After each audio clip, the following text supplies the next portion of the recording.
ஆமாங்க, எப்பயும் போல் நான் கிச்சனுக்கு சமைக்க வந்துட்டேன். காலையிலே காரக்குழம்புக்கு எல்லா காய்கறிகளும் தயார் பண்ணி வச்சுட்டு, வெங்காயம் தக்காளி வதக்குனேன், மசாலா ரெடி பண்ணி வச்சுருக்கேன். புளி தண்ணி பார்த்தீங்க, முருங்கைக்காய், இது பசங்களுக்கு டீ, இது வந்து நிலக்கடலை வேச்சி காரக்குழம்புல சேர்க்கறதுக்கு, இது அரிசி கழுவின தண்ணி குழம்புல சேர்க்கறதுக்கு சுவையாக இருக்குங்க. நம்ம இந்த காரக்குழம்பை பற்றி அப்புறம் வீடியோவில் பார்க்கலாம்.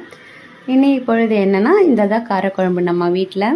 ஏன்னா வந்து நிலக்கடலை முருங்கைக்காய் எக்கு வச்சு போடுவோம், அதனால் வேறு சைட் டிஷ் கிடையாது. இதெல்லாம் வந்து காய்கறி பாக்ஸில் எடுத்து வைக்கணும், கவர் மாற்றி வைக்கணும். எனக்கு பசிச்சுது, நான் சாப்பிட போகிறேன் பழைய சாதம் அமிர்தம். நீங்கள் சாப்பிட்டீங்களா? நிலக்கடலை சட்னி இருந்தது, நான் அதில் மிக்ஸ் பண்ணி சாப்பிட்டேன், ரொம்ப சுவையாக இருந்துச்சு. குழம்பு கொதிச்சிடுச்சு, வேச்சு வச்ச நிலக்கடலையை நம்ம குழம்புல சேர்த்துட்டோம். கருவேப்பிலை, பச்சை கருவேப்பிலை போடும்போது நறுமணம் ரொம்ப சூப்பராக இருக்கும். சுதாஸ் கிச்சனை சப்ஸ்கிரைப் பண்ணிக்கோங்க. வீடியோஸ் தொடர்ந்து பார்க்குறதுக்கு தேங்க்யூ.